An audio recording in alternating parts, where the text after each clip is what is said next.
यदि आज वो हमारे पक्ष में होता तो पांडवों के लिए नहीं, आज वो हमारे लिए रणनीति बनाता, हमारे लिए। उसका वास्तविक अस्त्र तो उसकी नीति ही है। वो कृष्ण कोई साधारण मनुष्य नहीं है ना।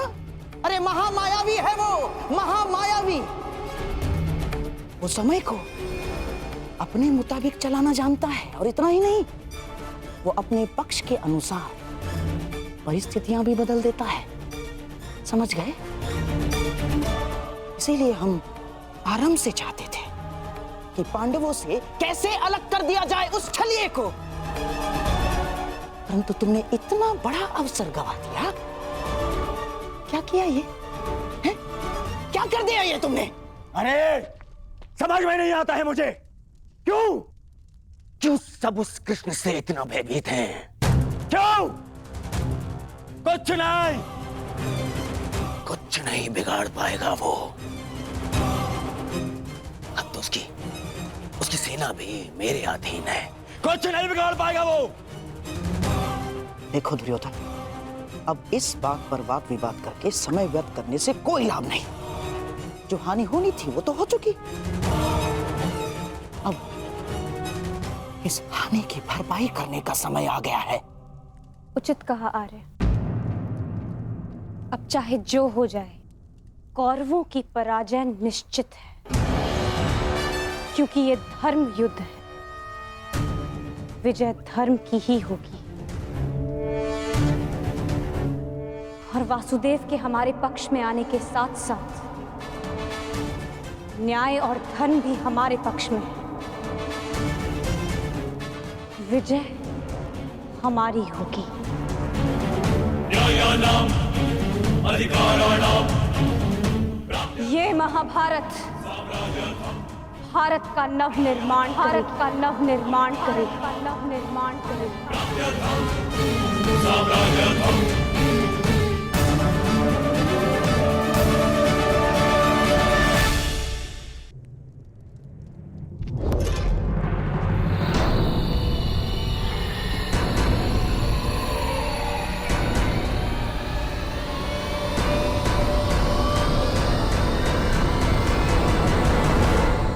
अच्छा हुआ कर्ण, तुम आ गए। हम तुम्हारी प्रतीक्षा कर रहे थे। हाँ, सभा का आरंभ मैं सबसे पूर्व महाराज धृतराष्ट्र को राजकुमारी लक्ष्मणा के विवाह की बधाई देकर करना चाहता हूँ। बधाई हो महाराज। और हाँ, अत्यंत खेद के साथ मुझे ये भी कहना पड़ रहा है कि ये अंतिम शुभ अवसर था जिसमें सारे कुरुकुल ने भाग लिया। हाँ, क्या पता इस युद्ध के पश्चात कौन जीवित रहेगा और कौन नहीं।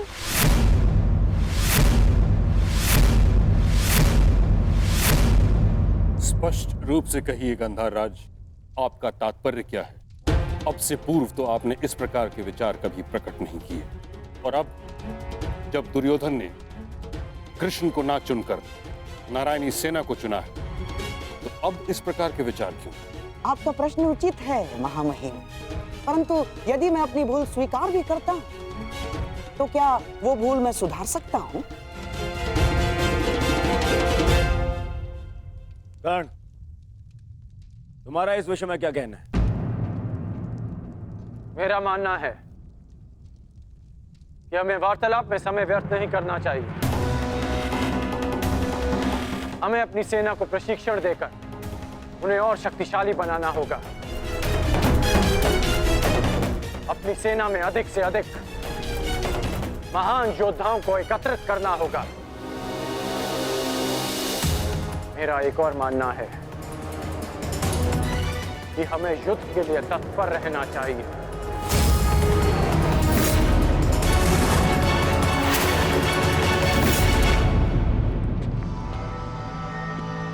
क्या तुम्हें भी यहाँ उपस्थित होने के लिए कहा गया?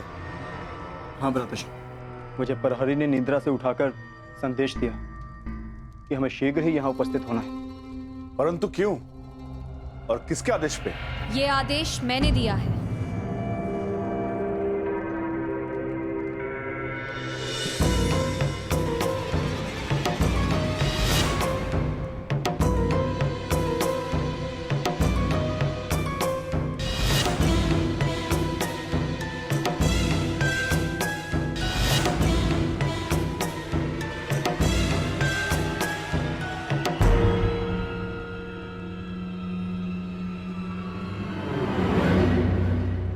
पांचाली, इतनी रात में तुम ये? क्योंकि ये समय सोने का नहीं है धर्मराज, जागने का है। और जो बात मैं कहना चाहती हूँ उसके लिए सूर्योदय की प्रतीक्षा नहीं कर सकती। ऐसा क्या है पांचाली?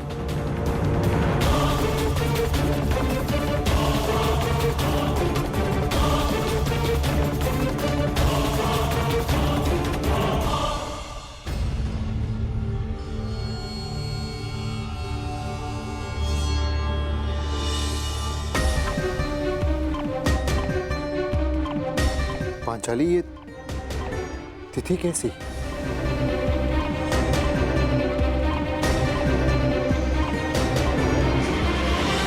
ये वो तिथि है आर्य जिस दिन हम कौरवों के विरुद्ध युद्ध आरंभ करेंगे।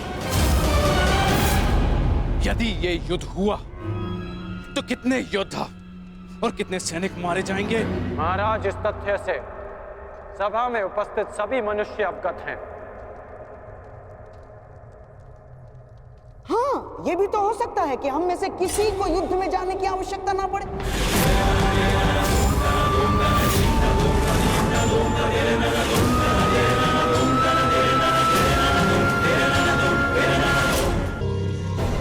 महामहिम, जैसे पुराणों में मैंने पढ़ा है कि स्वयं भगवान भी अपने शत्रुओं को एक अंतिम अवसर देते हैं, तो क्या हम अपने शत्रु को अंतिम अवसर नहीं दे सकते?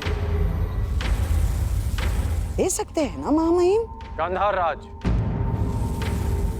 युद्ध होना निश्चित है और होकर ही रहेगा। और इसकी उल्टी गिनती प्रारंभ हो चुकी है।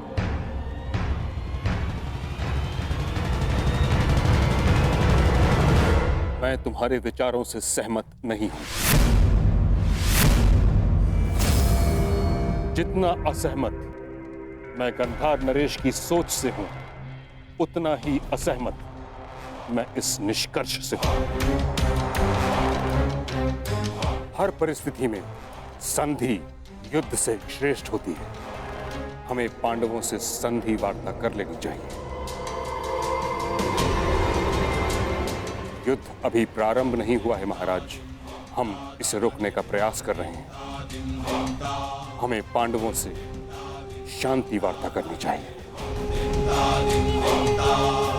मैं जानता हूं कि आप भी ये युद्ध रोकना चाहते हैं, हम भी नहीं चाहते कि ये युद्ध हो। हमारा प्रयास है कि हस्तिनापुर के मस्तक पर इस महाविनाशी युद्ध का कलंक न लगे। ठीक है ताक्षरी, यदि यह हस्तिनापुर के भविष्य का प्रश्न है तो हम अपने दूत को पांडवों के समक्ष भेजने की आज्ञा देते हैं। हमें उन तक संदेश देना है कि हस्तिनापुर भी इस युद्ध के विरुद्ध है। और युद्ध के अंतिम दिन मैं अपने अपमान का प्रतिशोध लूंगी।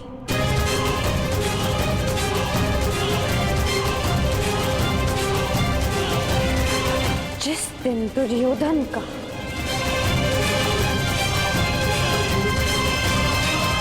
अंत होगा।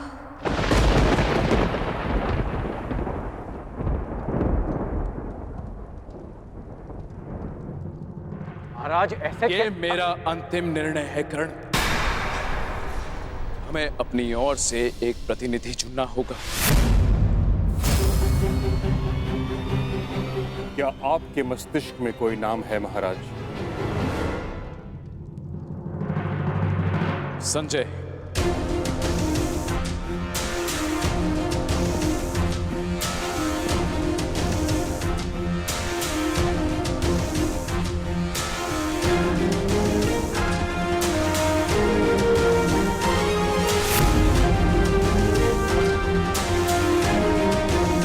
प्रणिपात महाराज।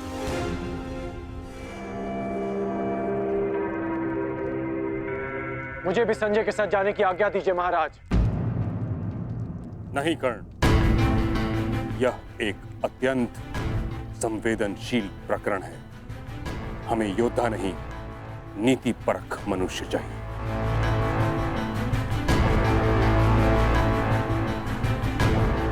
विदुर, तुम संजय के साथ जाओगे।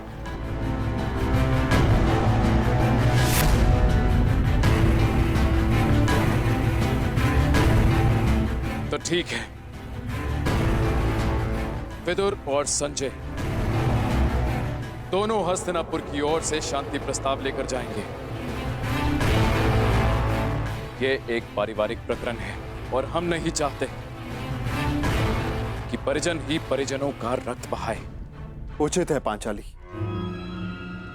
उचित है। अब ये युद्ध तुम्हारे बताए हुए दिन ही आरंभ होगा।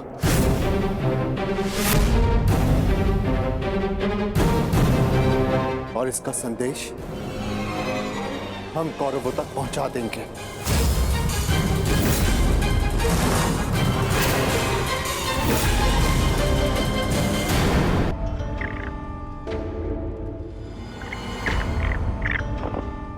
अपने खेल पर ध्यान रखो दुर्योधन, नहीं तो तुम मुझे परास्त नहीं कर पाओगे।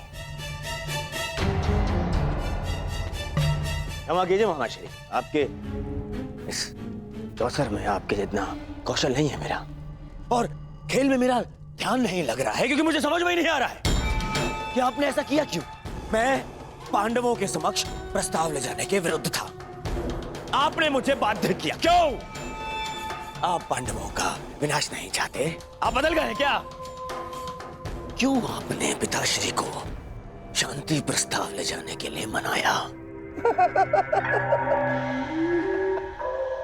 तुम्हें क्या लगता है दुर्योधन, क्या यह शांति प्रस्ताव युद्ध को रोक पाएगा? कदापि नहीं। अब यह युद्ध होकर रहेगा। इस युद्ध को कोई नहीं रोक सकता। अरे तो फिर संजय और विदुर को शांति प्रस्ताव लेकर क्यों भिजवाया आपने? प्रयास क्यों ना बताइए ना। बताता हूं। समझो दुर्योधन, जिस प्रकार हम दूत भेजेंगे उसी प्रकार वहां से भी उन्हें दूत भेजना होगा ना। तुम्हें क्या लगता है कौन आएगा दूत बन के पांडवों की तरफ से? कौन आएगा? वही जो दर्शाता तो यही कि उसका किसी भी निजी प्रकरण से कोई संबंध नहीं, परंतु जो हर प्रकरण में बीच में घुस आता है, जो मेरे हर छल को अपनी बुद्धि के बल से असफल कर देता है, वो जिसकी मनोहर बातों का व्यू गुरु द्रोणाचार्य के चक्रव्यूह से भी अधिक शक्तिशाली है, वो जो हस्तिनापुर के सिंहासन पर तुम्हें नहीं उन पांडवों को बिठाना चाहता है। वही छलिया, वही वासुदेव कृष्ण। ये तो उसमें हंसने वाली क्या बात है? उसका क्या? बताता हूं।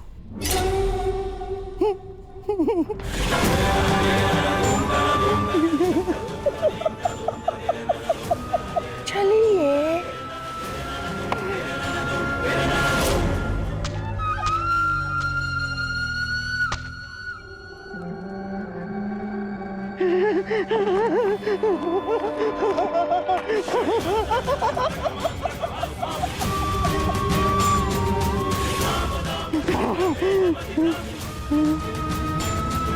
कृष्ण यहाँ आएगा तो अवश्य, परंतु जा नहीं पाएगा।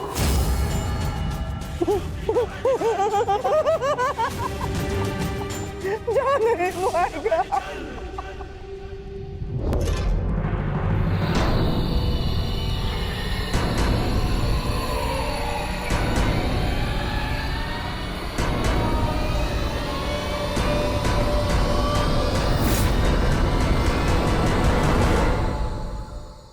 आपका क्या मत है वासुदेव?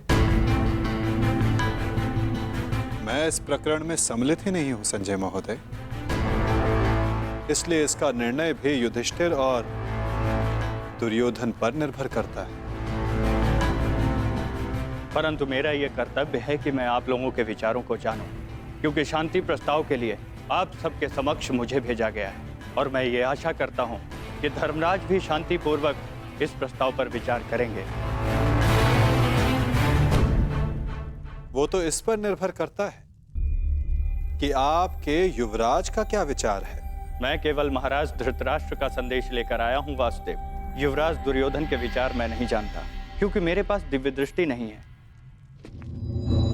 किसे ज्ञात संजय महोदय, किसी दिन आपको दिव्य दृष्टि मिल जाए और आप वो देख पाए जो सबके लिए संभव ना हो।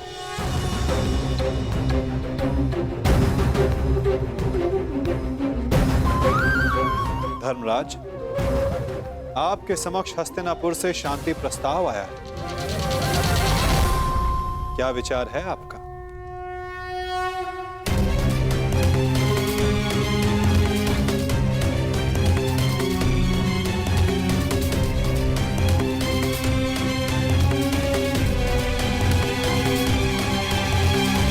यदि हस्तिनापुर शांति चाहता है तो हमें भी युद्ध करने की कोई ललक नहीं।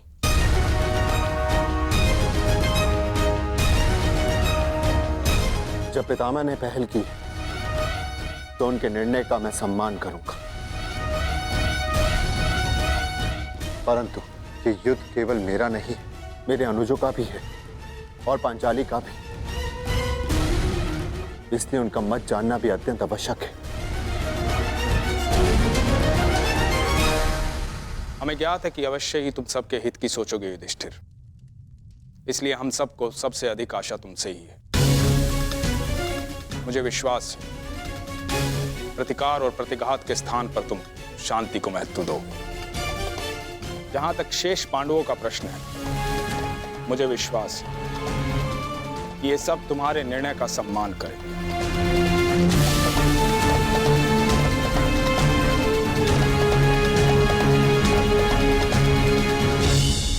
विचार विमर्श करके उत्तर दे धर्मराज,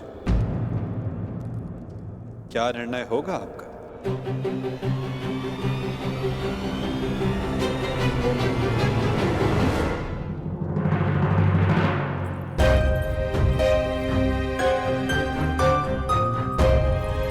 वृषसेन। अरे लक्ष्मणा, कैसी हो? मैं ठीक हूँ, परंतु तुम्हें यहाँ देख के आश्चर्य हुआ। तुम यहाँ कैसे? वो मैं शाम से मिलने आया था। हाँ, परंतु कुमार शाम से पहले मैं तुमसे मिलना चाहती थी। परंतु क्यों? क्योंकि अब केवल तुम ही अपने मित्र को इतनी बड़ी भूल करने से रोक सकते हो। सांब युद्ध में न केवल अपने पिता के विरुद्ध खड़े हो रहे हैं, अपितु वो स्वयं हस्तिनापुर की ओर से नारायणी सेना का नेतृत्व कर रहे हैं। परंतु अभी भी कुछ नहीं बिगड़ा है वृषसेन। सांब तुम्हारा मित्र है, उसे समझाओ, वो तुम्हारी बात कभी नहीं टालेगा। क्षमा चाहता हूँ लक्ष्मण। देखो, मैंने सदैव मित्र बनकर तुम्हारी सहायता की है, तुम्हारा पक्ष लिया है, परंतु आज मैं सांब का पक्ष लूंगा। वृषसेन? हाँ लक्ष्मण, मैं बहुत पहले ही निर्णय ले चुका हूं कि सांब जिस भी पक्ष में होगा, मैं सदैव उसी का साथ दूंगा।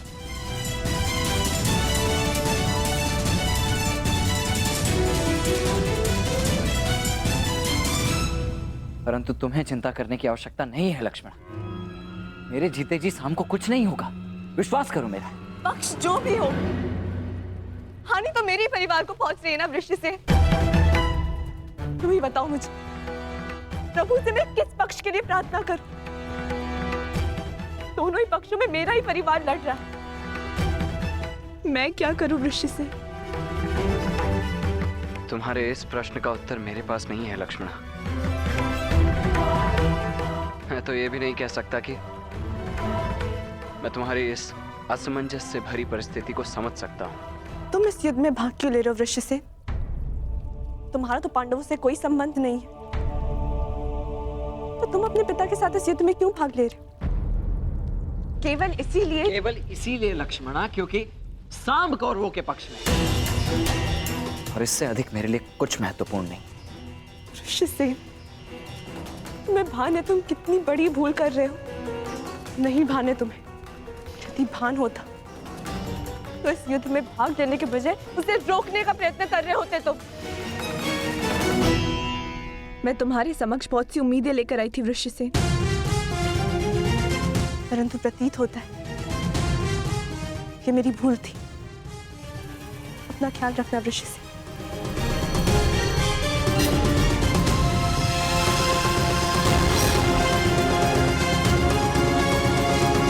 अब मैं तो क्या, कोई भी इस युद्ध को होने से रोक नहीं सकता है लक्ष्मण।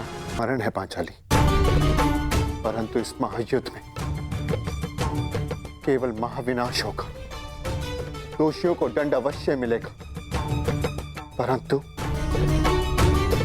सहस्त्रों लाखों निर्दोषों के प्राण भी जाएंगे।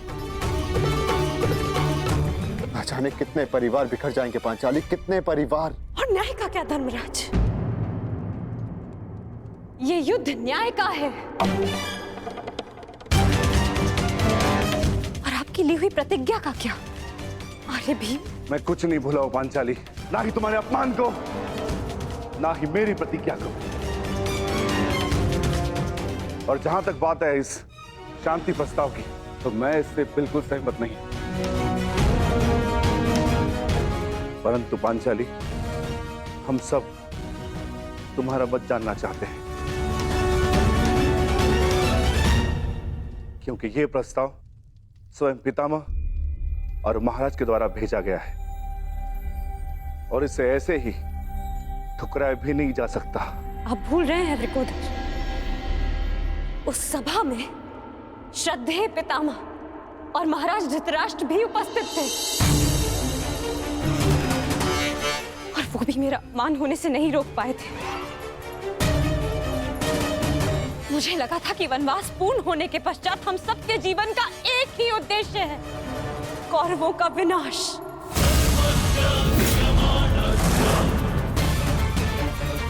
परंतु अब मुझे ऐसा प्रतीत होता है कि आप सबके लिए केवल प्रस्ताव ही महत्वपूर्ण है।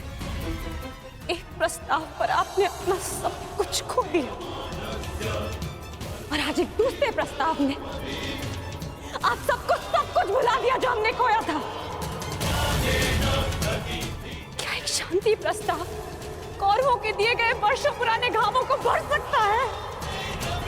आप सबके दिए गए वचनों को भुला सकता है? यज्ञसेन, यदि तुम चाहो तो इस संधि को ठुकरा सकती हो। तुम्हें इसका पूर्ण अधिकार है, परंतु इसके पहले कोई भी निर्णय लेने से पूर्व मैं सखा वासुदेव से वार्तालाप करना चाहती हूँ।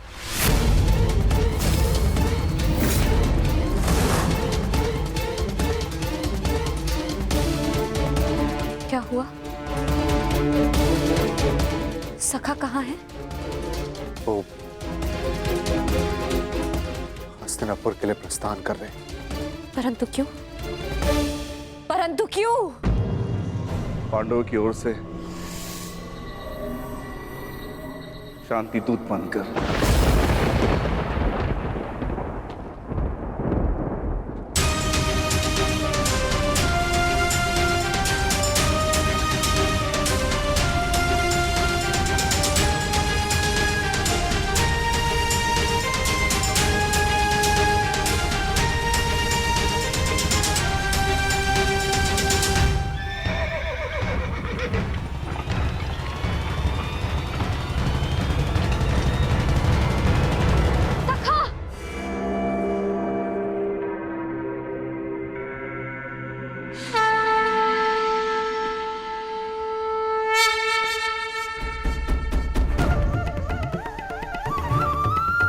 क्रोधित हो अपने सखा से?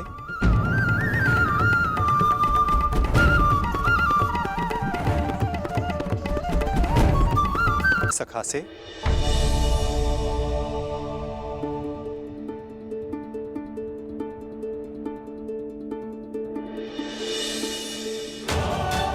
मुझे लगा प्रस्थान कर गए।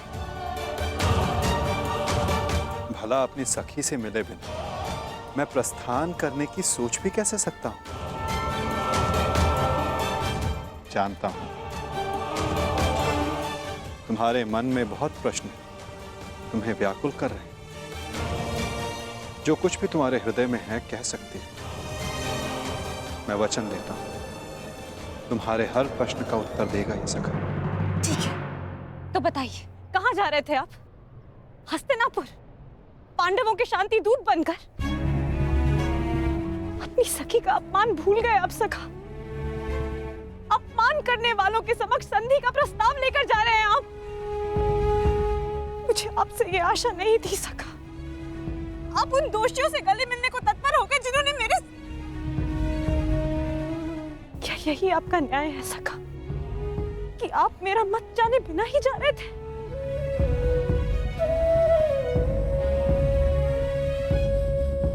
नहीं सखी, ऐसा नहीं। मैं भली भांति जानता हूं कि तुम्हारा मत क्या है, और मैं तुम्हें वचन देता हूं कि तुम्हारा मत और मंतव्य दोनों ही पूर्ण होगा सखी। और इसीलिए मैं हस्तिनापुर जा रहा हूं। जो कह रहे हैं मुझे समझ नहीं आ रहा है सखा। मैं शांति दूत बनकर इसलिए जा रहा हूं सखी क्योंकि पहले संदेश हस्तिनापुर से आया है, परंतु अभी शांति प्रस्ताव स्वीकार नहीं हुआ है। मैं इसलिए जा रहा हूं ताकि कोई ये ना कह सके कि शांति प्रस्ताव होते हुए भी पांडवों ने आक्रमण किया, या फिर शांति प्रस्ताव का उत्तर नहीं दिया। मैं आपके इस उत्तर से संतुष्ट नहीं हो सका।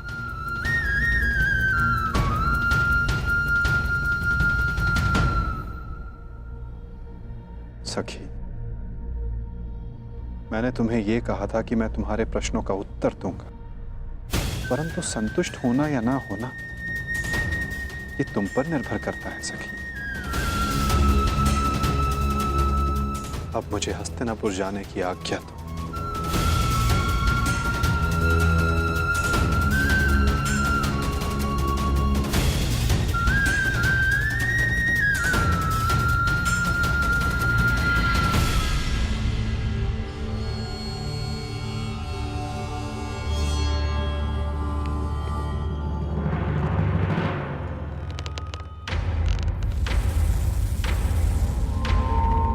कहाँ थे पुत्र? द्वारका। परंतु क्यों? मैं पहले ही बता चुका हूं कि मैं इस युद्ध में भाग ले रहा हूं, और उसी पक्ष से लड़ने वाला हूं जिस पक्ष से मेरा मित्र साम लड़ने वाला है। साम युवराज दुर्योधन के पक्ष में है,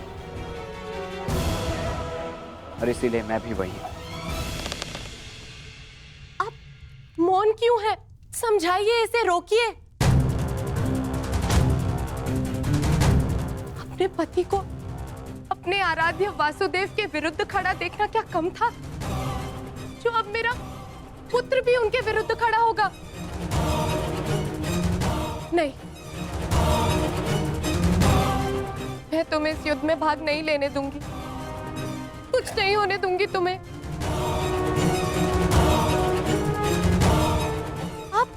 इसे रोकिए, समझाइए। श्री कृष्ण के विरुद्ध युद्ध में खड़े होने का अर्थ है केवल सर्वनाश, और ये अपने पिता की आज्ञा के विरुद्ध जाकर इस युद्ध में भाग नहीं ले सकता है।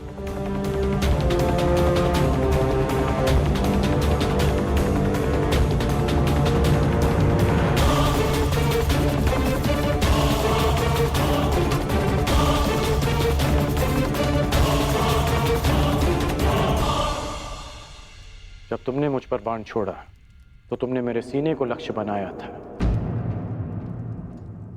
परंतु तुम्हारा लक्ष्य थोड़ा चूक गया। उसमें तुम्हारी भूल नहीं थी, उसका कारण तुम्हारा धनुष था। तुम्हारा धनुष संतुलित नहीं है।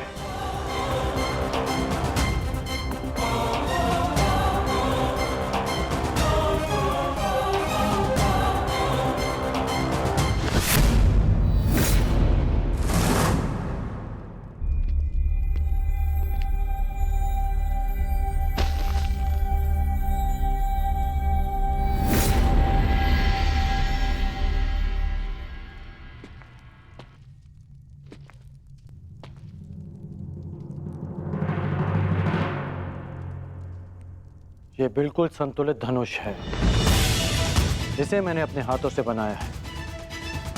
जो तुम्हें इसी का प्रयोग करना है। लक्ष्य कभी नहीं चूकेगा।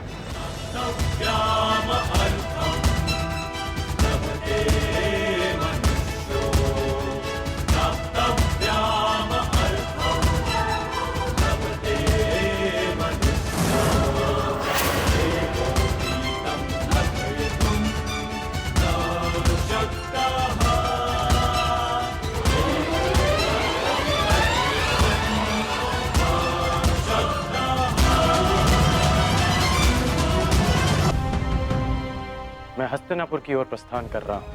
मेरे वापस लौटते ही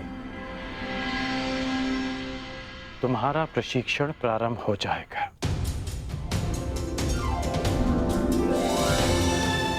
कदाचित हमारी सोच में मतभेद हो, परंतु हमारे पक्ष में कोई मतभेद नहीं। सुना है कि वासुदेव शांति दूत बनकर हस्तिनापुर आ रहे हैं, तो हो सकता है कि ये युद्ध टल जाए। नहीं, युद्ध होना निश्चित है। हाँ, वासुदेव स्वयं आ रहे हैं तो अवश्य कोई बात होगी।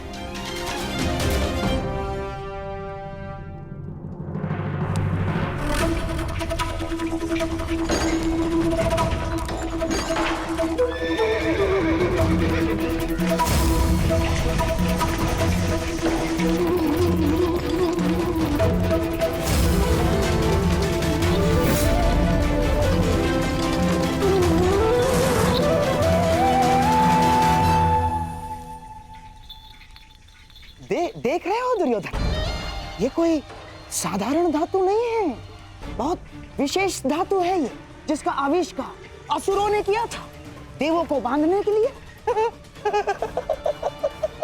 इससे सक्षम और कठोर कुछ हो ही नहीं सकता उस छलिए को बांधने के लिए। अब उसके आते इसी से उसे बंदी बना लेंगे।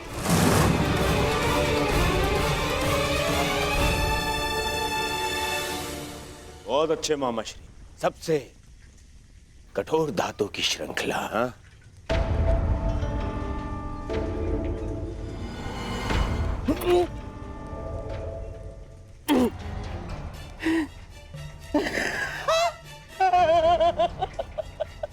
देखो, मैंने कहा था ना तुमसे। परंतु मैं ये देखना चाहता हूं कि ये कितनी कठोर है। तो कर लो प्रयास।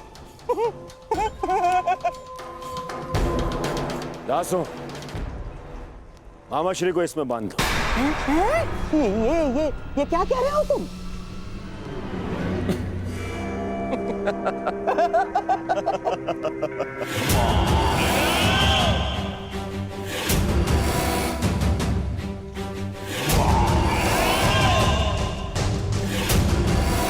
मुझे श्रृंखला से बांध दिया जाए। बांधो! अरे बांधो बांधो।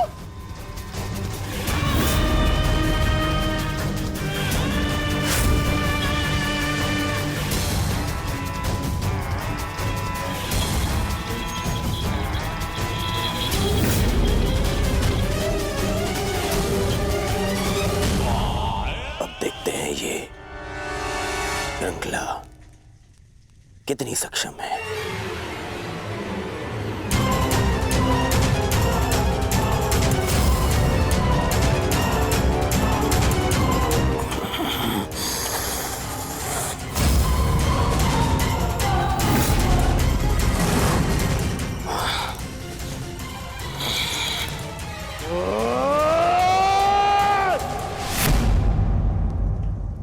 अद्भुत, निसंदेह ये अद्भुत है। अब हुआ पूर्ण प्रबंध उस वासुदेव के स्वागत का।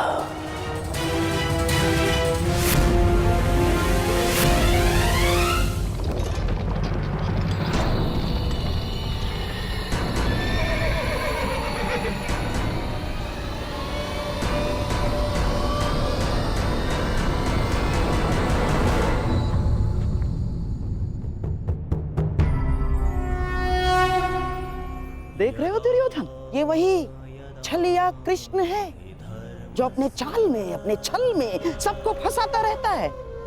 ग्लानिर्भवति भारत, आज ये स्वयं मेरे रचाए चक्रव्यूह में फंसने आ गया।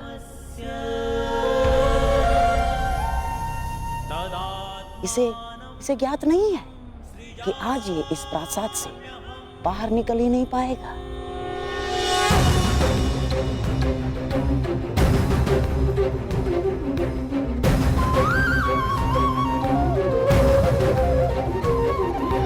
यदा यदा हि धर्मस्य ग्लानिर्भवति भारत, अभ्युत्थानमधर्मस्य तदात्मानं सृजाम्यहम्।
नारायणं नमस्कृत्य नरं चैव नरोत्तमं, देवीं सरस्वतीं व्यासं ततो जयमुदीरयेत्।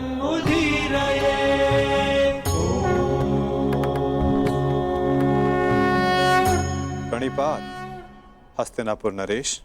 कल्याण हो वासुदेव। प्रणिपात गंगापुत्र। कल्याण हो वासुदेव।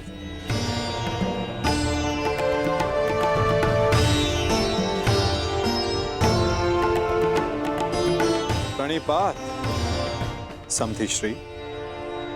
स्वास्थ्य। प्रणिपात गांधार नरेश।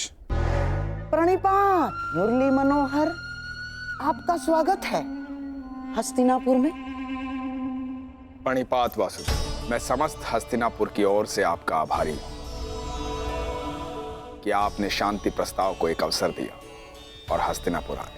अवसर तो धर्मराज ने दिया है महात्मा विदुर, अपने बड़ों के प्रस्ताव को आदर देकर।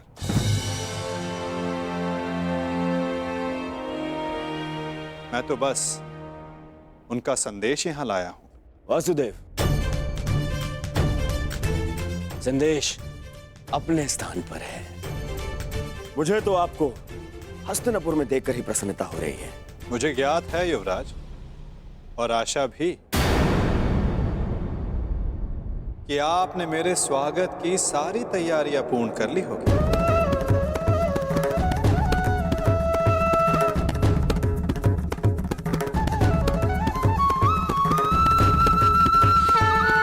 कि आपने मेरे स्वागत की सारी तैयारियां पूर्ण कर ली होगी। अवश्य। आप मेरे समधी जो हैं। चलिए, आइए मेरे कक्ष में चलते हैं। मेरे कक्ष में चल के आदर सत्कार ग्रहण कीजिए। आपके मुख से ऐसे वचन सुनकर संतोष हुआ युवराज, और अधिक प्रसन्नता इस बात की हुई है कि आपने मुझे शांति दूत के रूप में स्वीकार किया। ये शांति प्रस्ताव के बारे में हम कल बात करेंगे। आप यात्रा से आए हैं, विश्राम करें, थकान दूर करें। आइए। क्यों नहीं युवराज, अवश्य।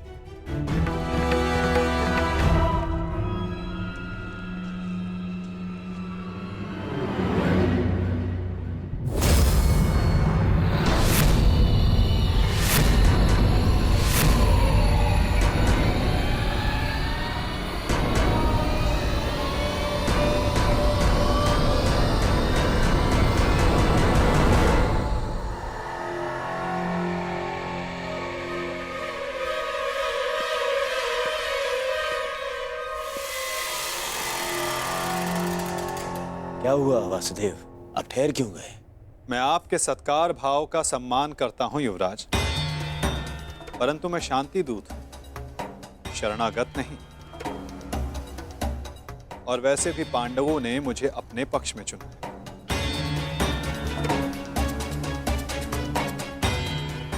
और नीति अनुसार एक दूत आतिथ्य तब तक ग्रहण नहीं कर सकता जब तक उसका कार्य पूर्ण ना हो जाए। इसलिए क्षमा कीजिएगा मुझे, मैं आपका सत्कार ग्रहण नहीं कर सकता।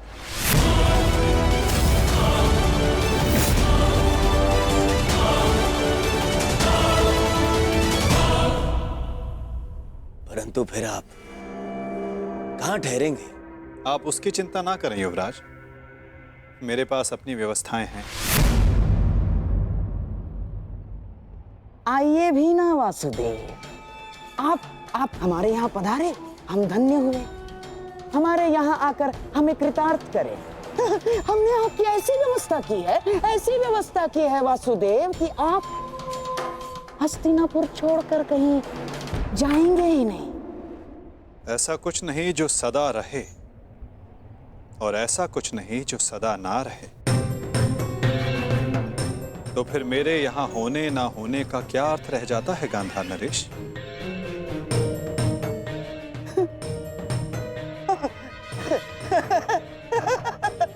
वासुदेव, आपके कहने का तात्पर्य कुछ पकड़ में नहीं आया। यदि सागर में अपना हाथ डालोगे तो ऐसा अनुभव होगा कि संपूर्ण सागर तुम्हारा है गांधार राज। और यदि उसी सागर को मुट्ठी में बंद करने का प्रयास करोगे तो कुछ नहीं पाओगे। हाँ, ये अवश्य हो सकता है कि उसमें डूब जाए। प्रणिपात।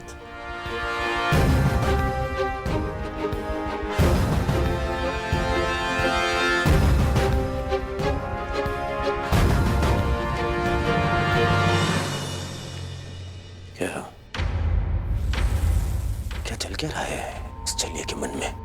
कहीं से हमारी योजना का भान तो नहीं हो गया? शांत रहो दुर्योधन, शांत रहो। आज नहीं आया तो क्या हुआ, कल तो इसे सभा में आना ही होगा, और ये आएगा। क्यों? शांति दूत है, इसे अवश्य आना होगा, और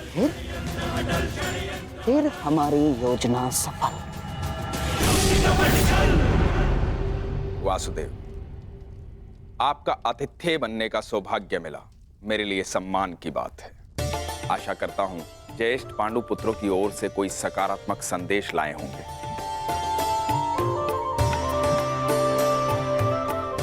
संदेश तो मैं लाया हूं महात्मा विदुर, परंतु वो संदेश मैं कल सभा में सबके समक्ष रखूंगा। प्रणिपात माधव, मेरा सौभाग्य है कि आज मेरे आराध्य मेरे घर पधारे हैं। सेवक, प्रभु के लिए भोजन लेकर आओ।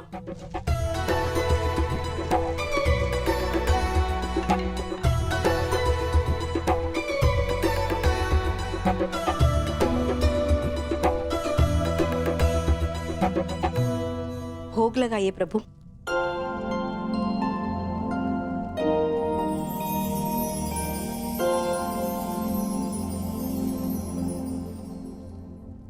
मेरा प्रिय मिष्ठान नहीं दिखाई दे रहा।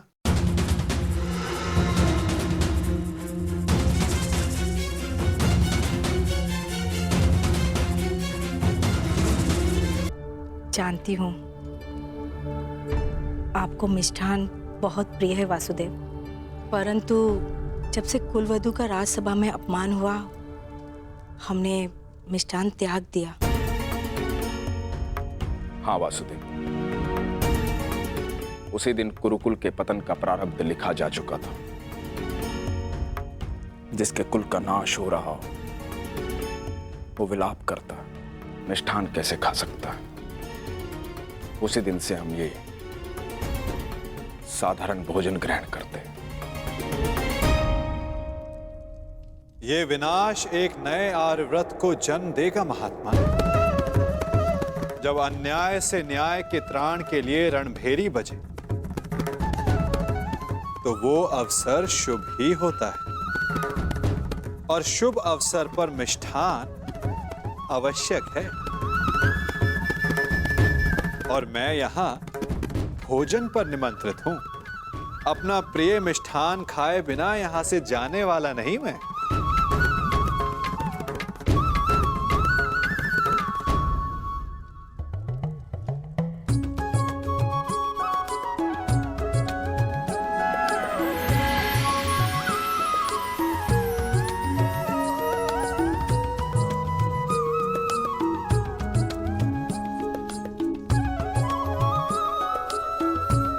आइए मिष्ठान ग्रहण कीजिए। वाह काका श्री वाह।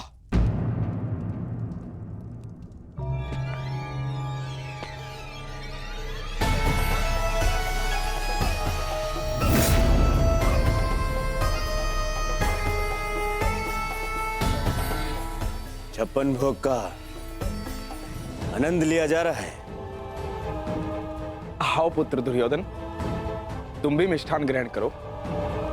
मिष्ठान नहीं, वो क्या है ना काकाश्री, मेरे मन में जो कड़वाहट भर दी है आपने,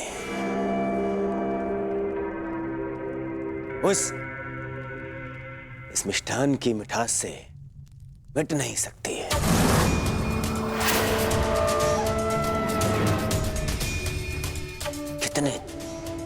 कितने दोगले हैं आप।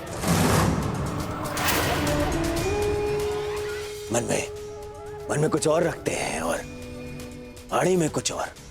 तुम क्या कह रहे हो? मैं समझ नहीं पा रहा हूं। परंतु मुझे समझ में आ रहा है। मैं समझ गया हूं कि आप इतने वर्षों से क्या करना चाहते हैं। आप मुझे नीचा दिखाना चाहते हैं।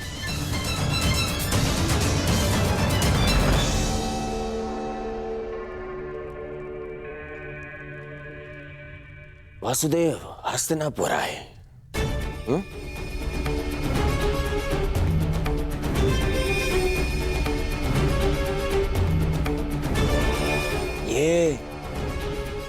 ये मेरे संबंधी हैं।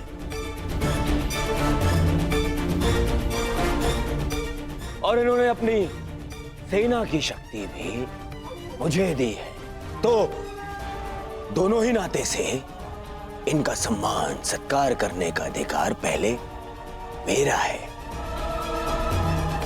परंतु आपने क्या किया? आप उन्हें यहां ले आए ताकि आप अपने स्वार्थ और षड्यंत्र को पूर्ण कर सके। परंतु वासुदेव को निमंत्रित करने में मेरा क्या स्वार्थ है दुर्योधन? अरे स्वार्थ है काकाश्री।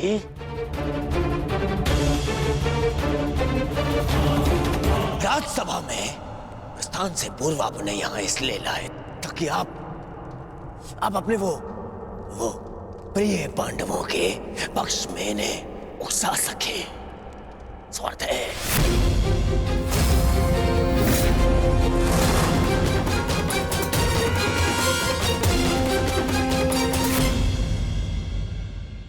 ये पांडवों के पक्ष में इन्हें उकसा सके।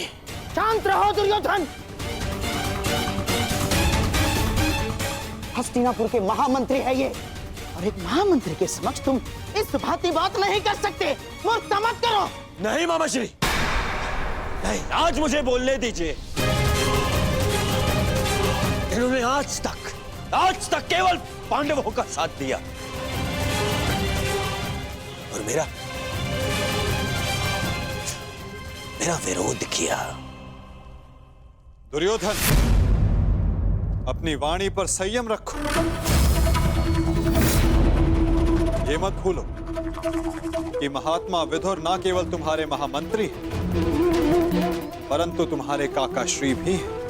काका श्री होते तो मेरा समर्थन करते, उन पांडवों का नहीं।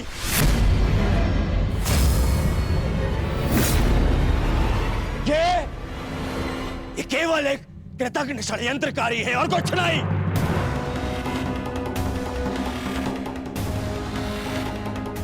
इन्होंने कभी हमारे हित की बात नहीं करी।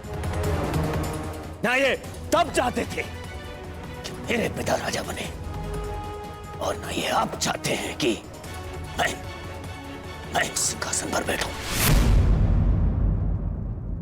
बहुत बुरी बात है काका श्री, हमारा अन्न खाके उन पांडवों का पक्ष लेते हैं आप। भाग्य है कि ये मेरे पिता के आधे भाई हैं, अन्यथा राजद्रोही घोषित करके इस दासी पुत्र को दंड देता मैं। दुर्योधन!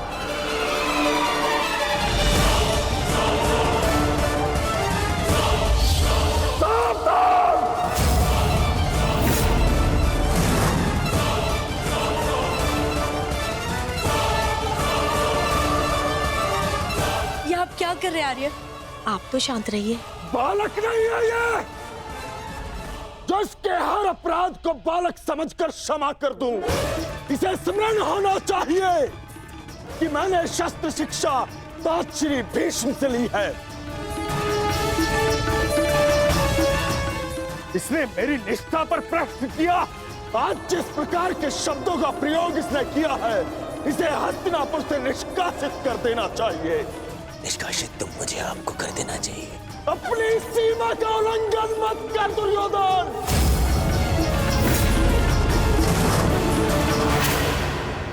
अपने शब्दों की रास को थाम कर रखो दुर्योधन।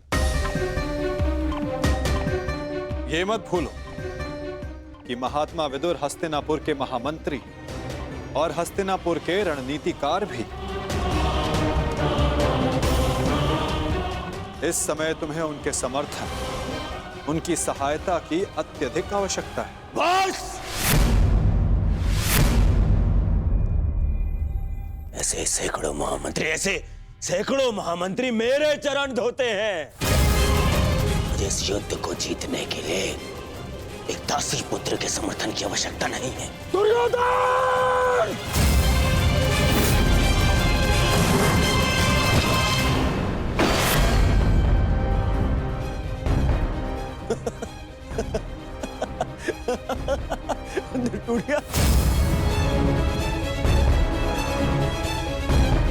इस धनुष के साथ तुम्हारे प्रति मेरा समर्थन भी टूट गया है। अब ना तो तुम मेरे शस्त्र उपयोग कर पाओगे और ना ही मेरी नीति। मैं स्वयं अपनी बुद्धि और शक्ति को इस युद्ध से अलग करता हूं।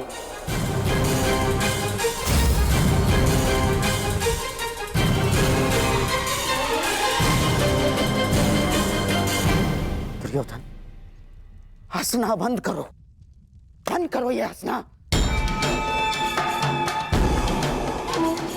धर्मात्मा, देखिए, क्षमा कर दीजिए इसे। बच्चा है, बालक है ये। छोड़िए मामाश्री, ऐसे दोगले इंसान का हमारे साथ ना होना ही हमारे लिए श्रेयस्कर है। गंगाराज, इससे पहले कि मेरे क्रोध से मेरे विवेक का बांध टूट जाए, ले जाओ इसे यहाँ से। और ना जाओ तो क्या कर लेंगे? ईश्वर के लिए चुप हो जाओ। तुम्हें ज्ञात नहीं है तुमने कितना बड़ा अनर्थ किया है। अब चलो यहां से, चलो चलो।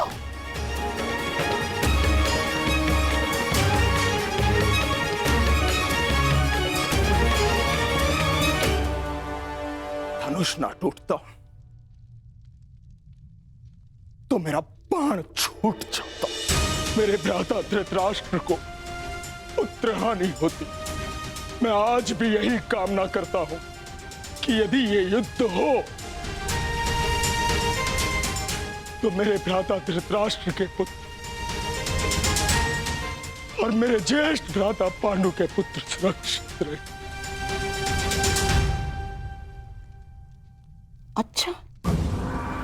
अच्छा खेल खेला आपने वासुदेव। मेरी बुद्धि तो ये सोच सोच कर कुंड हो रही थी कि आपने दुर्योधन का आतिथ्य ठुकरा कर यहां भोजन करना क्यों स्वीकार किया? क्या योजना थी आपकी इसके पीछे? मिल गया मुझे उसका उत्तर। गांधार राज, मैं यहां आया ये मेरा चुनाव था। दुर्योधन ने जो व्यवहार यहां किया वो उसका चुनाव था। और अब महात्मा विदुर इस युद्ध से अलग हुए हैं तो ये इनका चुनाव है। अपना चुनाव करने का अधिकार हर मनुष्य को है गांधार राज, और उस चयन का प्रतिफल चुका उसकी विवशता।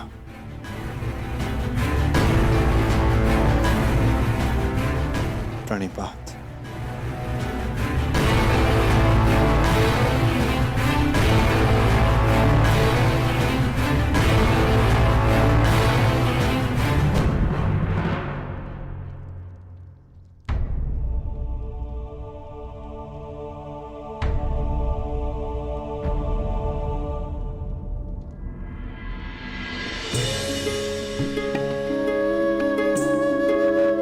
कान्हा, तुम यहाँ?